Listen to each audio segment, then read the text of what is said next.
కాటిలో కాపురం. అప్పటికి మొదటి జాము మూసి ఉండొచ్చు. కౌశికుడికి ఇంకా మెలకు రాలేదు. అంతలో కౌశికయ్య కౌశికయ్య అంటూ ఓ బొంగురు గొంతు కర్కశంగా వినిపించింది. కౌశికుడు ఉలిక్కిపడి కళ్ళు తెరిచాడు. ఆ గొంతు పౌర సైనికాధికారి భుజంగవర్మది. కౌశికుడు మంచం మీద నుంచి లేవలేకపోయాడు. అతడి మొహం వెలవెలా పారిపోయింది. దగ్గరకు వేసి ఉన్నటువంటి వీధి తలుపును తోసుకుని భుజంగవర్మ చెరాచెరా లోపలికి వచ్చాడు. అతని పాదరక్షలు టకటకలాడుతూ ఉన్నాయి. అతడి నోరు బడబళ్లాడుతోంది. మొహం చిటపట్లాడుతోంది. అతడికి మర్యాదలతో నిమిత్తం లేదు అని అతడి వాలకమే చెబుతోంది. కౌశికయ్య, ఎక్కడున్నావు? బయటిరా, మర్యాద దక్కించుకో. అతను కప్పు ఎగిరిపోయేలాగా అరుస్తూ ఉన్నాడు.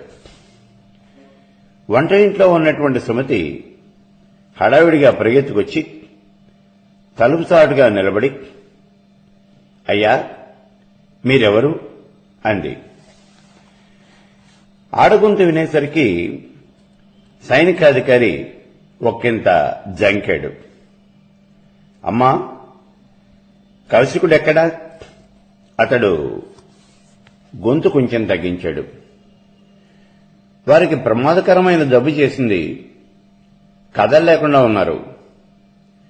ఇంతకు తమరెవరో చెప్పారు కాదు. మేము సైనికాధికారులం, రాజాజ్ఞ మీద వచ్చాం. కౌశికుడితో మాట్లాడాలి. వారు కదల్లేకుండా ఉన్నారు. మీరే లోపలికి వచ్చి మాట్లాడొచ్చు. సుమతి వెనక్కి తిరిగి అవతల గదిలోకి పోయింది. భుజంగవర్మ టకటకా లోపలికొచ్చి కౌశికుడికి ఎదురుగా నిలబడ్డాడు. కౌశికుడు ముడుచుకుని పడుకుని కళ్ళు అప్పగించి చూస్తూ ఉన్నాడు. కౌశిక, ఈ నాటకాలు నీ వెర్రి పెళ్ళాం దగ్గర సాగించుకో. కులభ్రష్టుడు అయ్యావు. నిన్ను శ్రోత్రియులు వెలివేశారు. అయినా శ్రోత్రియ పరిషత్తు వారి ఆజ్ఞను ధిక్కరించి బ్రాహ్మణ వీధి నడిబొడ్డులో చీడకురుపులాగా ఉండిపోయినావు. నోటితో పలకటానికి వీలులేనటువంటి పాడు తిరుగుళ్లన్నీ తిరిగి కుష్ఠరోగం తెచ్చుకున్నావు. ఊరి చివరికి పొమ్మని నీకు ఆరోగ్య శాఖ వారు ఆజ్ఞ పంపించారు. అయినా సరే ఊరి మధ్యలో పాత జ్వరంలాగా పాతుకుపోయి ఉన్నావు.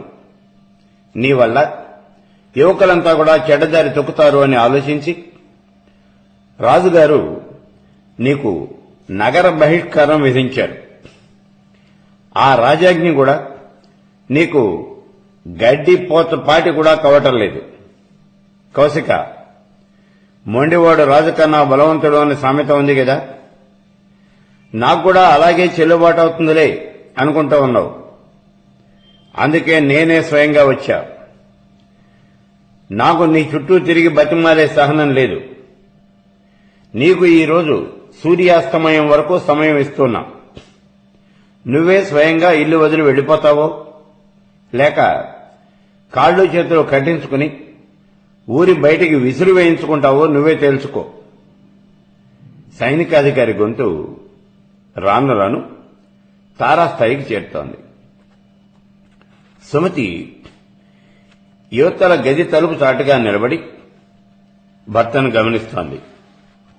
అతను సన్నగా వణికిపోతూ ఉన్నాడు. ముఖం కందగడ్డలాగా అయిపోయింది.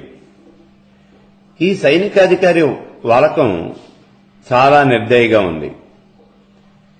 ఇంకా ఆలస్యం చేస్తే ప్రమాదం కూడా రావచ్చు. అయ్యా, మీరు చెప్పినట్టే జరుగుతుంది. మాటలతో పని కాదు. వారికి ఇప్పుడు మాట్లాడే శక్తి లేదు. చాటు నుంచి సుమతి మృదువుగానే మాట్లాడినా దృఢంగా మాట్లాడింది. సైనికాధికారికి స్త్రీలతో వాదానికి దిగటం ఇష్టం లేదు. ఒక్క క్షణం ఆగి ఇబ్బందిగా అటు ఇటు చూసి మళ్లీ కౌశికుడి వంక చూశాడు. అతడు అలాగే మొద్దులాగా పడున్నాడు. కౌశిక, నిజం, పై మాటలతో పని అనేది లేదు. సూర్యాస్తమయం వేళకు మళ్లీ నేను రాను. నా భటులు వస్తారు. అంతమటికే చెబుతా ఉన్నా. ఆ తర్వాత మాటలతో చెప్పను. భుజంగవర్మ మాటలు కరకరమంటూ ఉన్నాయి. అలా అని అతను రివ్వున వెనక్కి తిరిగాడు. ఆడదానికి ఉన్నటువంటి పౌరుషం కూడా వీడికి లేదు. ఛీ! బెగిరిగానే గొణుక్కుంటూ అతడు చెర వెళ్లిపోయాడు. అతను అటు వెళ్లాడు. కౌశికుడు ఇటువైపున చర్రును లేచి మంచం మీద గొంతు కూర్చుని బారలు చాపుతూ భుజంగవర్మను తిట్టిపోయడం మొదలెట్టాడు. అలా 2 గంటల సేపు నిర్విరామంగా తిట్టిపోస్తూనే ఉన్నాడు. కొంతసేపు సైనికాధికారిని తిట్టాడు. కొంతసేపు బ్రాహ్మణ పరిషత్తును తిట్టాడు. కొంతసేపు రాజుగారిని తిట్టాడు. అందరూ వంచకులు అన్నాడు. తన వల్ల ఉపకారాలు అనంతంగానే పొందారు అన్నాడు. అందరూ లంచగొండులు అన్నాడు. ఇలా తోచినటువంటి వాళ్ళని తోచిన రీతిన తిట్టిపోస్తూ ఉన్నాడు. కొంతసేపు నిన్నెవరు మాట్లాడమన్నారే అని సుమతిని తిట్టిపోస్తూ ఉన్నాడు. మళ్లీ నోరెత్తలేదు నీచుడు అని మధ్య మధ్యలో భుజంగవర్మను తిట్టిపోస్తూ ఉన్నాడు. అతని భాష చాలా నీచంగా ఉంది. సుమతికి ఇదంతా కర్ణకఠోరంగా ఉంది. దానికి మించి ఆ సమయంలో అతడు ఎగరొప్పటం చూసేసరికి సుమతి గుండె కాస్త దర్దళ్లాడింది. అతను మాట్లాడలేక కొంచెంసేపు ఆగాడు. మళ్లీ అంతలోనే పొంగు ఆపుకోలేక తిట్లు ఆరంభిస్తూ ఉన్నాడు. అతడి గొంతు వీధి చివరిదాకా వినిపిస్తోంది. వీధిలో వాళ్లు ఇదేమిటి అని కొంచెంసేపు ఆగి అతన్ని అసహించుకుని మరీ వెళ్లిపోతూ ఉన్నారు. సుమతిని ఇప్పుడు ఒక ఆలోచన వేధిస్తూ ఉంది. ఇల్లు విడిచిపెట్టి వెళ్ళాలి. తప్పదు. విడిచిపెట్టి ఎక్కడికి వెళ్ళాలి? భర్తకు ఈ మాటే పట్టలేదు. అతని వాలకం చూస్తే మతి స్థిమితం కూడా ఉన్నట్లేదు.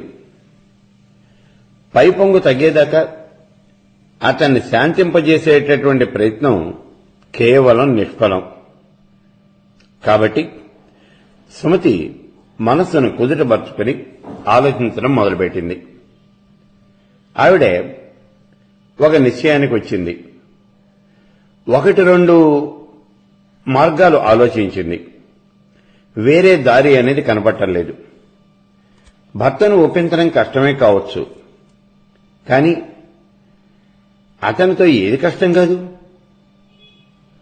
కౌశికుడికి పైపొంగు తగ్గింది.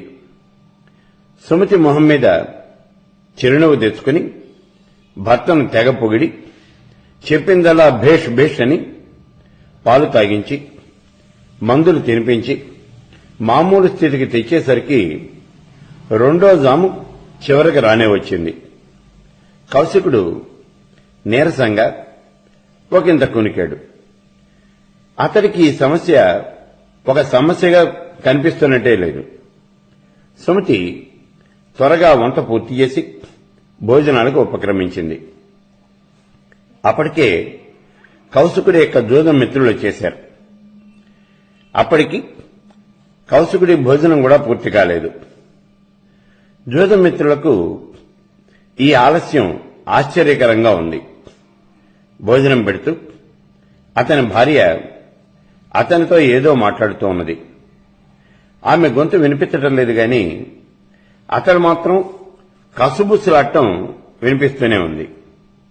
చివరికి సరేలే అంటున్నాడు. జూదం మిత్రులకు విషయం ఏమీ అర్థం కాలేదు. వారు సావిడిలో కూర్చుని ఎదురు చూస్తూ ఉన్నారు. భోజనాలు ముగించుకుని సావిడిలోకి నీరసంగా ప్రవేశించినటువంటి ఆ కౌశికుణ్ణి చూసి అతడి మిత్రులంతా కూడా అదిరిపడ్డారు. నిన్నటి ఆకారానికి ఇవాళ ఆకారానికి అసలు పోలికే లేదు. ఇవాళ ఒక పెద్ద దయ్యంలాగా ఉన్నాడు, ఒక నెత్తుటి దయ్యంలాగా ఉన్నాడు, ఒక చీము పట్టినటువంటి దయ్యంలాగా ఉన్నాడు. చూడటానికే అసహ్యకరంగా రోతగా ఉన్నాడు, నీరసంగా దీనంగా ఉన్నాడు. గురువుగారు, ఏమైంది? ఇలా అయిపోయారేమిటి? అతని మిత్రులు నలుగురు ఒకేసారి ప్రశ్నించారు. కౌశికుడికి ఆ మాటల్లో ప్రేమ పొంగుతూ ఉన్నట్టుగా అనిపించింది. అకారణంగా నిన్న రోగం మరీ ఎందుకునో ముదిరిపోయి విపరీతమైంది. పాత విరోధం వల్ల భుజంగుడు వచ్చి గోల చేశాడు అని విషయాలన్నీ కూడా సంగ్రహంగా చెప్పాడు కౌశికుడు. మహారాజుకైనా చెప్పి ఒప్పించొచ్చు గాని ఈ భుజంగుడు మాత్రం ఒట్టి మూర్ఖుడు, పరమ మండిముడా కొడుకు అని ఒక మిత్రుడు తిట్టాడు. వాడు అనంత పని చేసి తీరుతాడు. ఇంకోడు ఖాయం చేశాడు. వాడు మనిషి కాదు, రాక్షసుడు. ఇంకోడు తన అక్కసంతా వెళగక్కాడు.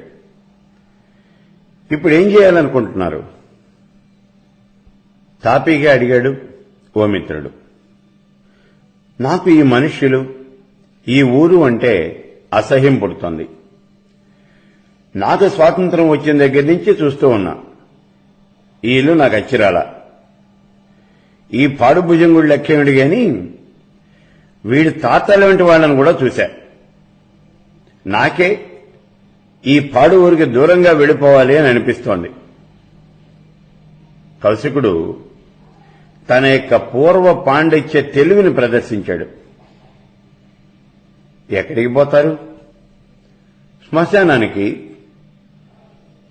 గురువుగారు, మా కంఠంలో ప్రాణం ఉండగా మీరా మాట అనకండి.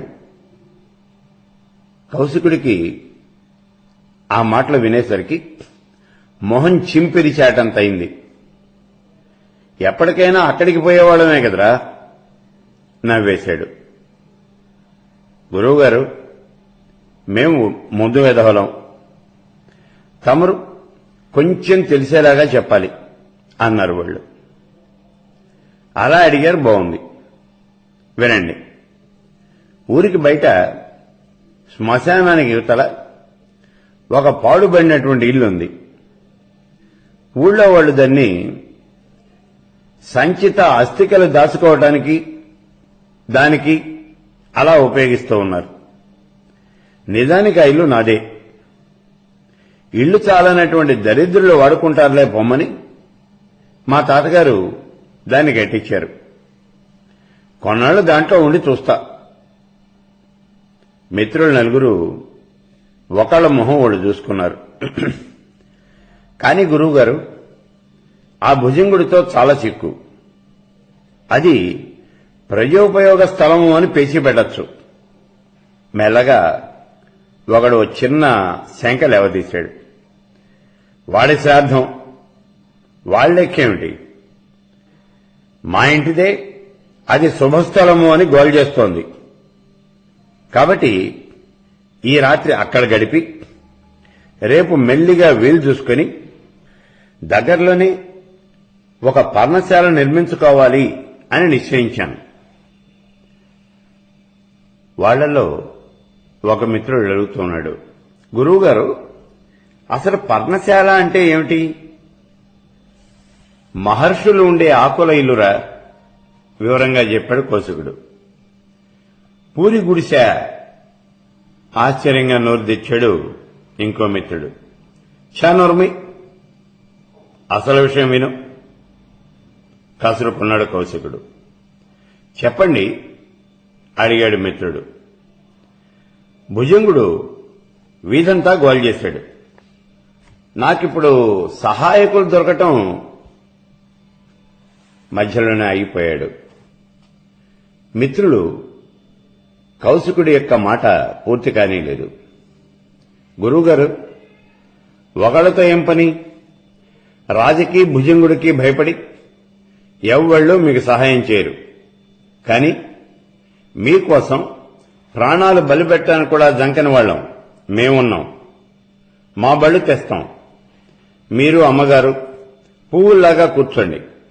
మిగిలిన విషయాలన్నీ మర్చిపోండి. మేమున్నాం. మిత్రులందరూ ఏకకంఠంతో పలికారు. ఇక ఇంట్లో పనులన్నీ కూడా శరవేగంగా సాగుతూ ఉన్నాయి. సుమతి యొక్క సూచన మేరకు కౌశికుడు చెప్పగా ఒకడు రాజవైద్యుడి దగ్గరికి పోయి మంగళ వైద్యుడిని తీసుకొచ్చాడు. అతడు సమృద్ధిగా ఔషధాలిచ్చి ప్రతిరోజు కూడా పుళ్ళు కడగాలి అని హెచ్చరించి పద్యపానాదులన్నీ చెప్పి వెళ్లిపోయాడు. కౌశికుడి మిత్రులు ఆలస్యం చేయరాదు అని హడావిడి ప్రారంభించారు. వాళ్ల గోలకు తట్టుకోలేక ముఖ్యమైనటువంటి సామాన్లన్నీ తీసుకుని కౌశికుడు, సుమతి ఒక జోడెడ్ల బండిలో ముందు బయలుదేరారు. పొద్దు వాటారిన గ్రీష్మతాపం తీక్షణంగానే ఉంది. వడగాలి బాగా వేస్తోంది. ఎండకు జడిసి ప్రజలు ఇంకా ఇళ్లు వదిలిపెట్టి బయటికి రావటం లేదు. అనుకున్నటువంటి శ్మశాన గృహానికి చేరేసరికి కౌశికుడు ఈ వేడికి తాళలేక వాడిపోయాడు. అతడికి వడదెబ్బ కూడా తగిలింది. నాలిక పూర్తిగా ఎండిపోతుంది. పెడసగట్టుకుపోతోంది. ఒళ్లంతా మంటలు చెలరేగి కురుపులతో గంగావెర్రులు ఎత్తుతోంది. ఇలాంటి ఉపద్రవాన్ని సుమతి ముందే ఊహించింది. వడదెబ్బకు కావలసినటువంటి ఔషధాలన్నీ కూడా ముందే జాగ్రత్తపరిచింది. నిర్విరామంగా పతికి శైత్యోపచారాలన్నీ కూడా చేయడం మొదలుపెట్టింది. కౌశికుడి మిత్రులు ఇంటి వస్తువులన్నీ చేరవేయటంలో హడావిడిగా ఉన్నారు. సుమతికి మెడ తిప్పి చూసే ఖాళీ కూడా లేకుండా ఉంది. రాత్రి జాము గడిచిన తర్వాత గాని కౌశికుడి ప్రాణాలు కుదిరబడలేదు. ఏ వస్తువులు వచ్చాయో ఏవి రాలేదో చూసుకోవడానికి సుమతికి అసలు అవకాశమే లేదు. అప్పటికి చాలా పొద్దుపోయింది కాబట్టి మిత్రులంతా రేపొస్తాము అని చెప్పి వెళ్లిపోయారు. కౌశికుడు వాళ్ల ఉపకార కుశలతకు బాగా పొంగిపోయాడు. ఇంట్లోని వస్తువుల్లో 4వ వంతైనా సరే అక్కడికి చేరినట్టు కనబడటం లేదు అని సుమతి లోపలే అనుకుంది. వాళ్లేమో ఇంట్లో ఉన్నదంతా తెచ్చేశాము అని చెబుతూ ఉన్నారు. పోన్లే, ఈ మాత్రం అన్నా ఉపకారం చేశారు, అదే చాలు అని తృప్తిపడింది సుమతి. కౌశికుడు బాధలకు బాగా అలసిపోయి ఆ రాత్రి 6 బయట సమస్యల్ని నిద్రపోయాడు. సుమతికి ఎంతసేపటికి నిద్ర రాలేదు. ఆమె మనస్సు పరిపరి విధాలా పరిగెడుతోంది. తన జీవితం అంతా కూడా సింహావలోకనం చేసుకోవడం మొదలుపెట్టింది. ఆమెకు ఏడుపు ఎగదన్నుకుని వస్తూ ఉంది. దూరంగా నక్కలు కూస్తూ ఉన్నాయి. ఆ కూతలన్నీ స్పష్టంగా వినిపిస్తూ ఉన్నాయి. ఆవిడ భయంతో కళ్ళు గట్టిగా మూసుకుని కూర్చుంది. కళ్ళు మూసుకుంటే ఆలోచనలు మరింత భారంగా ఉన్నాయి.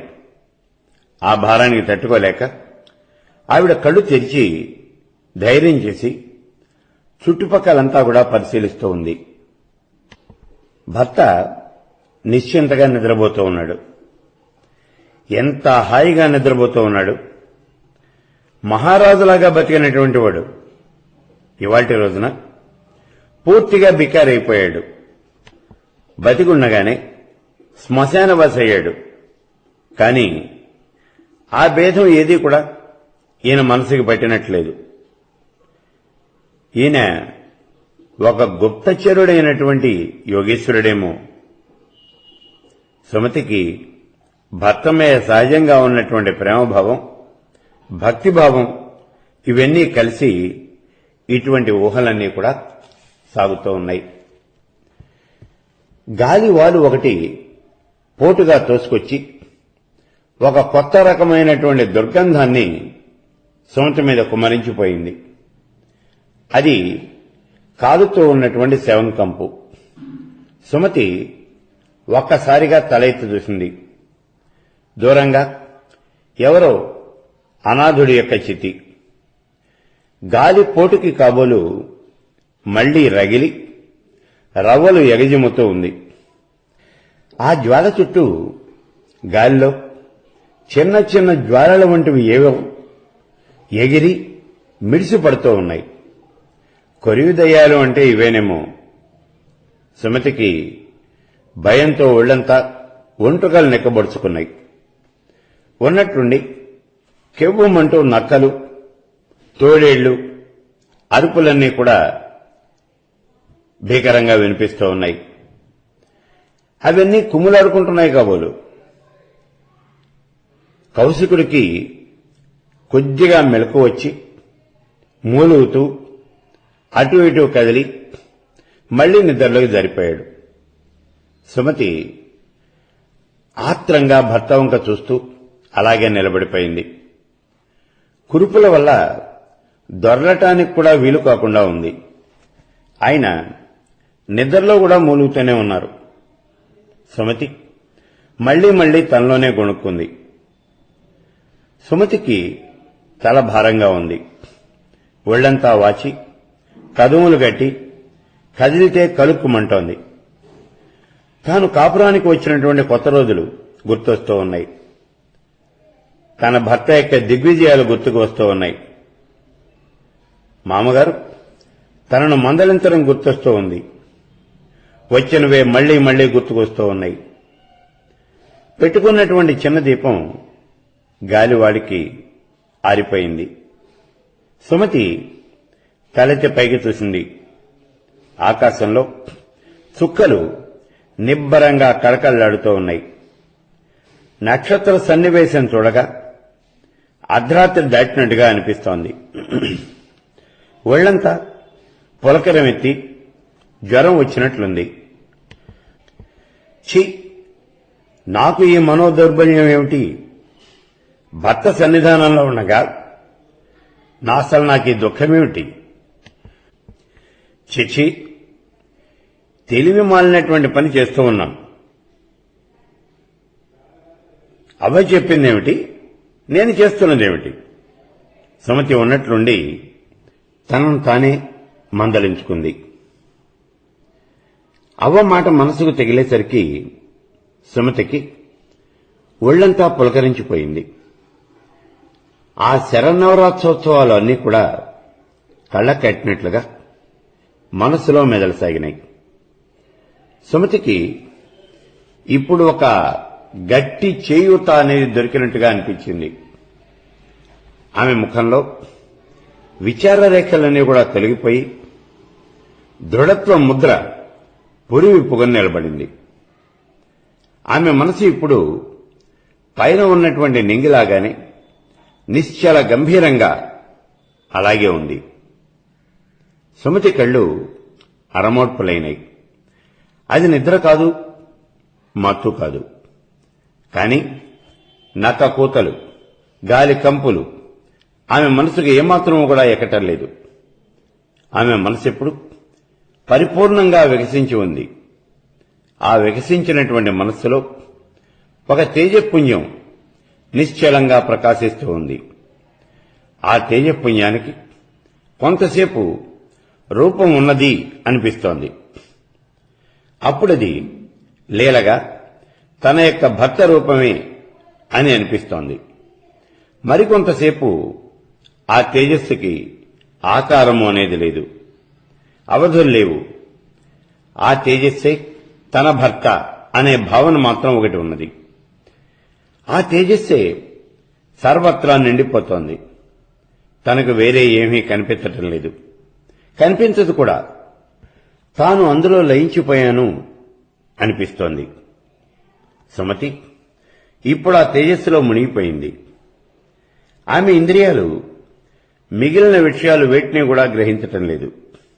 కానీ చిత్రం ఏమిటి అంటే కౌశికుడు అరనిద్రలో లేచి మంచినీళ్ల కోసం తడుముకోవటం మొదలెట్టాడు. సుమతికి విషయాలన్నీ కూడా అస్పష్టంగా తెలిసాయి. ఆమె అప్రయత్నంగానే ముందుకు జరిగి భర్తకు నీళ్లందించింది. అతడు నీళ్లు తాగి మళ్లీ పక్క మీద వాలిపోయాడు. గాలి బిగించింది అని విసుక్కుంటూ ఉన్నాడు. సుమతికి గాలి బిగిసిపోవటం అనేది ఏమిటో తెలీదు. ఆ మాట మాత్రం వినిపించింది. వెంటనే ఆమె విసిరికర్ర తీసుకుని భర్తకి విసరటం మొదలుపెట్టింది. అతడు మళ్లీ నిద్రలో పడ్డాడు. ఆమె తన స్థితి నుంచి చ్యుతి పొందలేదు. చేతులు విసిరికర్రతో విసురుతూనే ఉన్నాయి. భర్త విడిచిపెడుతూ ఉన్నటువంటి నిశ్వాసాల యొక్క శబ్దం కూడా ఆవిడకి వినిపిస్తూనే ఉంది. మిగిలినటువంటి ధ్వనులు అణువంతైనా సరే చెవి దాటి లోపలికి మాత్రం పోవటం లేదు. ఆవిడ చెవులకు ఆ శక్తి ఎలా వచ్చిందో మరి. మిగిలినటువంటి ఇంద్రియాల విషయం కూడా అలాగే ఉంది. వేగుచుక్క పొడిచింది. కౌశికుడు నిద్రలో అటు నుంచి ఇటువైపుకి దొర్లాడు. పక్కల కురుపులన్నీ కూడా చితికి కెవ్వుమన్నాడు. సుమతి తత్తరబడింది. కౌశికుడు మళ్లీ సర్దుకుని పడుకున్నాడు. సుమతి లేచి 10 పాదాలకు నమస్కరించింది. నొసట కుంకుమ సరిదిద్దుకుంది. చెదరినటువంటి ముంగురులన్నీ సర్దుకుంది. ఇక నిత్యకృత్యాల్లో పడిపోయింది. సూర్యోదయమైంది. సుమతికి ఆ చోటంతా కూడా కొత్త. దగ్గరలో ఒక శివాలయం, ఒక చిన్న చెరువు కనిపించాయి. ఆ చెరువు దాదాపుగా ఎండిపోయి ఉంది. ఇవాళ్టికి పరమేశ్వరుడు ఇచ్చింది ఆ నీళ్లే. సుమతి నిబ్బరంగా పోయి ఓ బిందె నీళ్లు తెచ్చి ఇంట్లో పెట్టింది. ఒక బారెడు పొద్దెక్కింది. ఏనుబోతులాంటి ఆకారంలో ఉన్నటువంటి ఓ మనిషి చేతిలో ఓ పెద్ద కర్ర తీసుకుని ఢమాఢమా నేలను తన్నుకుంటూ ఎవరది అని అరుస్తూ కౌశికుడిని నిద్రలేపాడు. కౌశికుడు కళ్ళు తెరిచి బెత్తరబోయి చూడసాగాడు. భర్తకు పొద్దుటి మందులు సిద్ధం చేస్తూ ఉన్నటువంటి సుమతి తత్తరబడుతూ అక్కడికి వచ్చింది. అగ్నిశిఖలాగా ఉన్నటువంటి ఆమెను చూసి ఆ వచ్చినవాడు ఒక అడుగు వెనక్కి వేసి, అమ్మా మేం కాడి కాపర్లం అని గద్దించి కౌశికుడి పక్కన చతికిలబడ్డాడు. దొరబాబు మంది ఏ ఊరు? వాడి పలకరింపులో పరిహాసం పకపకలాడుతూ ఉన్నది. సుమతి లోపలికి పోయింది. కౌశికుడికి కొంచెం ధైర్యం కలిగింది. వికటంగా ఆవలిస్తూ లేచి కూర్చున్నాడు. ఆ కూర్చోవటంలో కప్పుకున్నటువంటి పలచడి ఉత్తరీయం కాస్త జారి ఒంటి నిండా ఉన్నటువంటి పుండ్లు బయటపడ్డాయి. కాటికాపరి అనుమానంగా ఆ పుండ్లన్నీ కూడా పరిశీలిస్తూ ఉన్నాడు. కౌశికుడేమో బద్ధకంగా మూలుగుతూ ఒళ్ళు విరుచుకుంటున్నాడు. అతని పుండ్లన్నీ కూడా మరింత వికటంగా దర్శనమిస్తూ ఉన్నాయి. ఏమిట్రా దొరబాబు మాట్లాడువేంటి? మందే ఊరు? కాటికాపరి మాటల్లో విసుగు ధ్వనిస్తోంది. వాడిప్పుడు కొంచెం దూరంగా జరిగి కూర్చున్నాడు. కౌశికుడికేమో ఒళ్ళు మండిపోతోంది. నోరెత్తితే ప్రమాదం. ఈ ఊరే ముక్తసరిగా అన్నాడు. మనం ఎవరమేంటి? వాడు రెట్టిచ్చాడు. కనబట్టలేదా? కౌశికుడు భుజం దాటినటువంటి జంధ్యాన్ని సరిచేసుకున్నాడు. వాయబ్బో ఈ గొప్పలకేంలే బారెడు పొద్దెక్కి ఇంకా దున్నపోతలాగా పడుకున్నావు. ఈ జంజాలకేంలే ఈసనింపుగా మాట్లాడాడు కాటికాపరి. కౌశికుడు ఏం మాట్లాడలేదు. సరేగాని, అరే దర్బాబు, మెడకు దారపోగు చుట్టుకున్నావు, ఎక్కడో జరీ కండువో పట్టుకున్నావు, మొత్తానికి బ్రాహ్మణుల పిచ్చికనే ఎగరేసుకొచ్చావు. సరేగాని వల్లకట్లో మజిలీ చేసావేంటి? కాటికాపరి గుసగుసలాడుతూ ఉన్నట్టుగా చెవిలో మాట్లాడాడు. వాడి ముఖం మీద వెకిల్ నవ్వు చిందులాడుతోంది. కౌశికుడికి అరికాలే మంట నెత్తికెక్కుతోంది. కాని యావనాలో మొత్తం తోచడం లేదు. అంతలోనే దేవతల్లాగా కౌశికుడి మిత్రులు, గురువుగారు దండాలు దండాలు అంటూ అక్కడికి వచ్చారు. కౌశికుడికి ప్రాణాలు లేచి వచ్చినట్లయింది. రండిరా రండి, 1000 సంవత్సరాలు బతకండి. కౌశికుడు తన పాండిత్యం అంతా ప్రదర్శిస్తూ వాళ్ళని ఆశీర్వదించి ఒక వేద వాక్యం కూడా వదిలిపెట్టాడు. ఏంటది? ఏదో వేదముఖలో ఉందే. తలెగరేస్తూ చదువుతున్నాడు. కాటికాపరి స్వగతాన్నే ప్రకాశంగా పలికాడు. ఎవరనుకున్నావురా? పెద్దయ్యవారు. ఎరగవా? కౌశికుడి మిత్రులు గద్దించారు. చూసినట్టు లేదు. తల్లి తండ్రి ఇంకా బతికే ఉన్నారు కాబోలు. అదేం మాట్రా? అందులో ఒకళ్ళు చచ్చినా వీడిక్కడికి వచ్చి ఉండేవాడే కదా. ఒకసారి చూస్తే మనం జన్మలో మర్చిపోం. కాటికాపరి హేళనగా చెప్పాడు. రై, అటే పేలకు. వారు పెద్ద బ్రాహ్మణులు, పెద్ద పండితులు.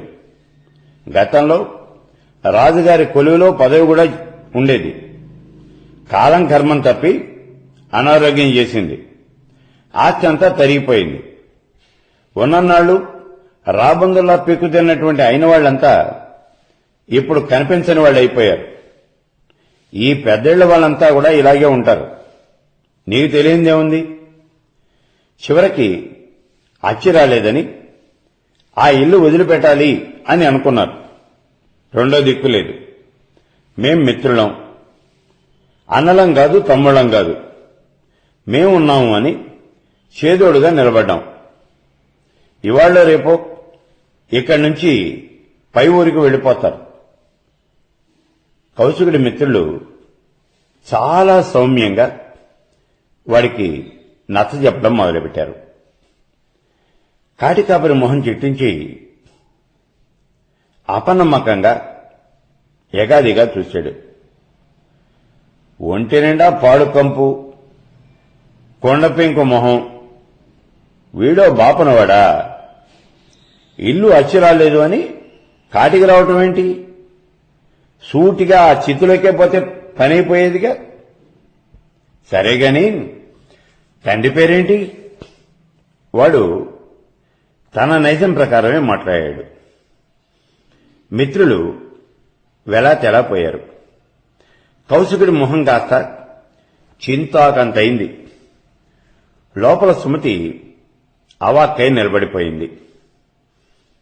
శేఖరయ్య గార్రా, ఆ మిత్రులే తేరుకుని చెప్పారు. తక్షణమే కాటివాడు కష్టమని లేచి, ఊరన్నా ఊరన్నా, వెలివేయబడ్డ కౌశికుడా వీడు? ఆ కంపేంటా అనుకున్నా. కుష్ఠరోగం ఇంత బాగా ముదిరిపోయిందన్నమాట. అందుకే వీడిని పోల్చుకోలేకపోయాను. ఎరా, దొంగ వెధవల్లా ఉన్నారే. అంత ప్రాణమిత్రులైతే మీ ఇళ్లకి తీసుకుపోక బతికుండంగానే ఒళ్ళకాటికి ఎందుకు తెచ్చారు? ఈ తల్లి వీడి పెండ్లామే అన్నమాట. ఏమో అనుకున్నా, అగ్గిలా ఉంది. పాపం వీడిని కట్టుకుని కాటికి కూడా వెంటొచ్చింది. నా పెళ్ళం అయితే నేను ఇలాంటి పనులు చేస్తే వెంట రావటం కాదు, విరిచి అదుగో ఆ చితిలో పారేసేది. కాటివాడి మాటలు కొండవాగులాగా సాగుతూ ఉన్నాయి. కౌశికుడికి ఆ మాటలు సహించడం మరీ కష్టంగా ఉంది. రై, పేలుతున్నావు, ఊరేమిటి కాడేమిటి, అది నీ వంటి అజ్ఞానులకి. అసలు ఇది నా ఇల్లు, నా తాత కట్టించింది, ముందు దూరంగా పో. కౌశికుడు తాచులాగా లేచాడు. ఏటేటే, నీ తాత కట్టిస్తే నీ ఇల్లయిందా? అయితే నిన్నటిదాకా ఎక్కడుండక ఊళ్ళో మేడలో ఎందుకున్నావు? ఇప్పుడు కాడికెందుకు వచ్చావు? రై, నీ బాపనతనం ఎప్పుడో మంట కలిసిపోయింది. ఇది పవిత్రులైనటువంటి బ్రాహ్మణులు ఎముకలు పెట్టుకునే చోటు. ముందు తక్షణమే ఇక్కడి నుంచి నువ్వు అవతలికి పో. పోకపోతే అదిగో ఆ చితి ఇంకా కణా కణా మండుతూనే ఉంది. జాగ్రత్త, ఎవరనుకుంటున్నావో. కాటివాడు వెర్రి కోపంతో చిందులేస్తూ గద్దలాగా ఎగురుతూ ఉన్నాడు. కౌశికుడు బిత్తరపోయాడు. సుమతి తత్తరబడింది. కౌశికుడి మిత్రులు, నువ్వు చెప్పినట్టే జరుగుతుంది లేరా అంటూ వాడి చేతులు పట్టుకుని బతిమాలుతూ కాటికాపర్ని కొంచెం దూరంగా తీసుకుపోయి వాడితో ఏవో గుసగుసలాడుతూ ఉన్నారు. సుమతి వణికిపోతూ ఉన్నటువంటి భర్తను లోపలికి తీసుకుపోయి బతిమాలి శాంతపరుస్తోంది. ఇంతలో మిత్రులు వచ్చి కౌశికుణ్ణి బయటికి పిలిచి ఏదో చెప్పారు. అతను లోపలికి వచ్చి సుమతి దగ్గర 10 బంగారు రూపాయలు తీసుకుని వెళ్లి వాళ్ళకిచ్చాడు. వాళ్ళు కాటికాపరికి ఇచ్చారు. వాడు అక్కడి నుంచే, రై పాడుబాబనాడా, పొద్దు గుంకే వరకే సుమా, జాగ్రత్త జాగ్రత్త అని అరుస్తూ అక్కడి నుంచి వెళ్లిపోయాడు. ఆ తర్వాత కౌశికుడు అతని మిత్రులు చాలాసేపు సంప్రదించుకున్నారు.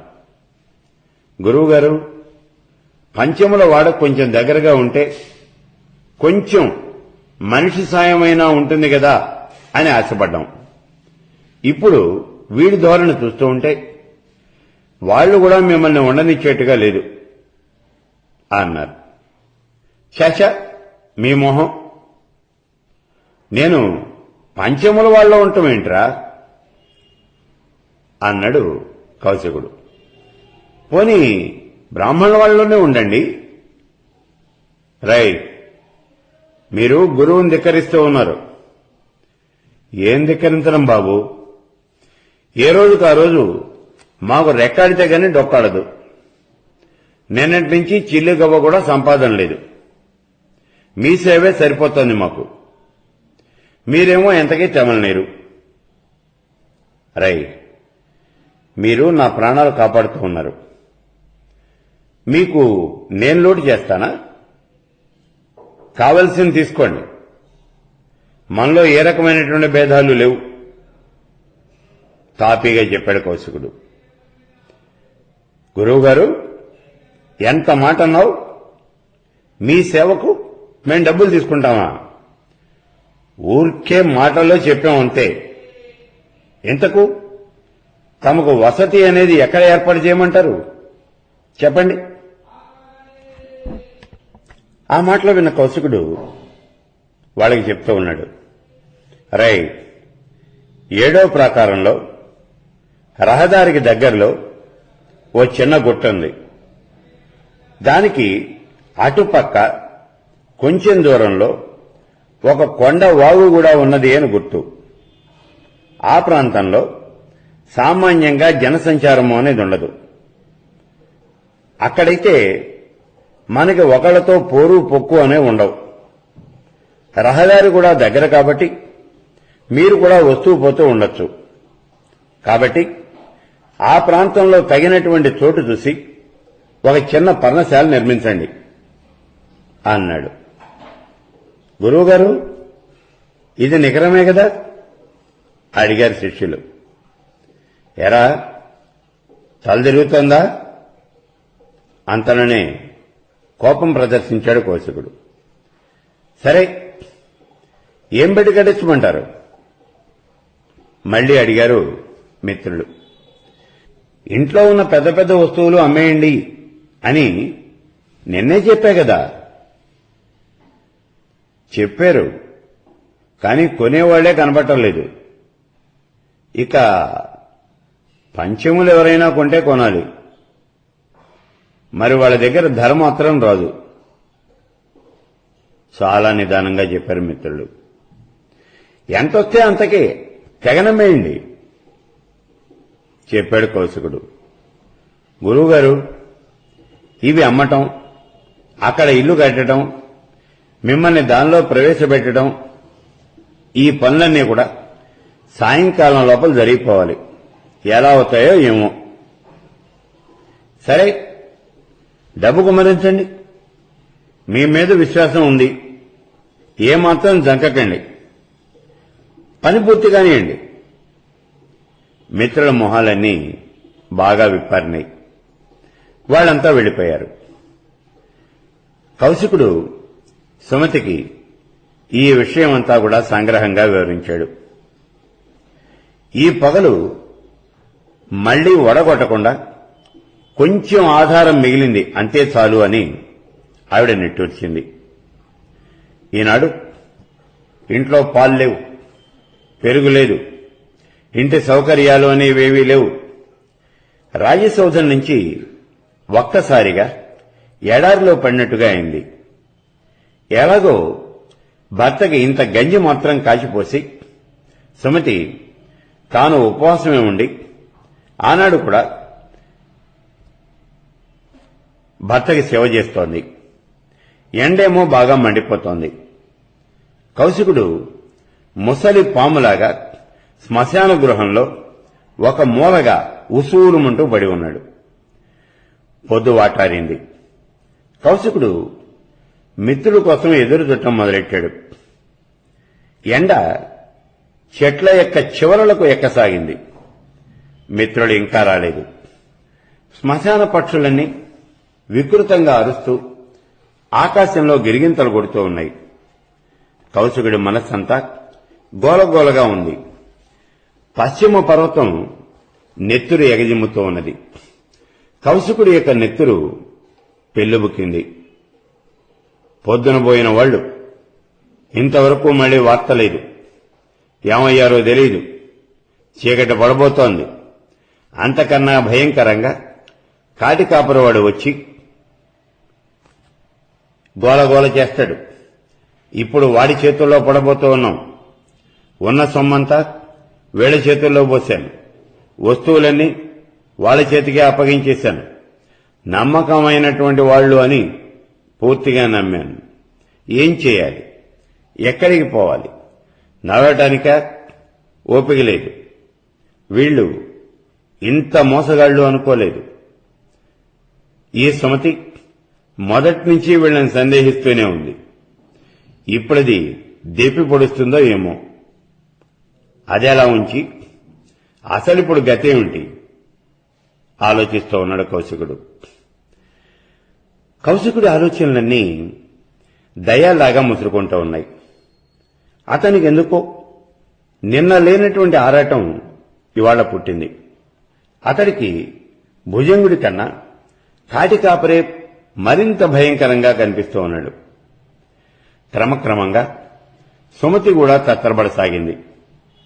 ఆవిడ అప్పటికే ఉన్న వస్తువులన్నీ కూడా సర్దుకుని సిద్ధంగా ఉంది. వాడు రాలేదు. భార్యాభర్తలిద్దరూ ఒకళ్ళ మొహం వాళ్ళు చూసుకుంటూ ఉన్నారు.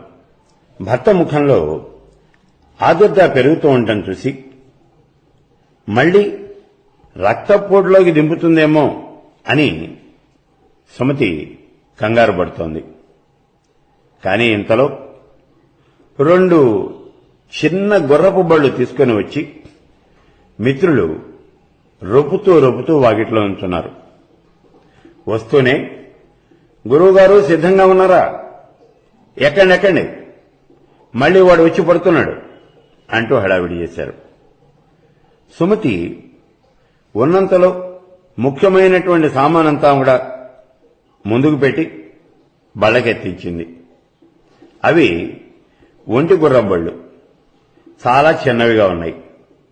ఎంత కుక్కి పెట్టినా అక్కడి వస్తువుల్లో సగమైనా పట్టలేదు. కౌశికుడికి వాళ్ళు వచ్చినందుకే సంతోషంగా ఉంది. గురువుగారు, ఇక సమయం చాలదు అని గుర్రబళ్ళు తేవలసి వచ్చింది. మిగిలినటువంటి వస్తువులన్నీ కూడా ఇక్కడే వదిలేద్దాం. రేపు మా బలమే చేరేస్తాం. కాటివాడితో చెప్పాం, వాడు కూడా ఒప్పుకున్నాడు. నెమ్మదిగా చెప్పారు మిత్రులు. శిష్యులు కౌశికుడికి నచ్చజెప్పారు. కౌశికుడికి వాళ్ళని చూస్తే హృదయం ద్రవించిపోతోంది. అదీగాక కాటివాడి భయం ఒకటి, అది వెంటబడి తరుగుతూనే ఉంది. సరే కానివ్వండి అన్నాడు ఎలాగో. నిమిషంలో బళ్ళు బయలుదేరాయి. మొత్తం వ్యవహారం అంతా గాలి దుమారంలాగా నడిచిపోయింది. సుమతి యాంత్రికంగా భర్తను అనుసరించింది. గుర్రాలు మంచి వేగం కలిగినటువంటివే. మసక చీకట్లు పడే లోపల వాళ్లు గమ్యస్థానం చేరుకున్నారు.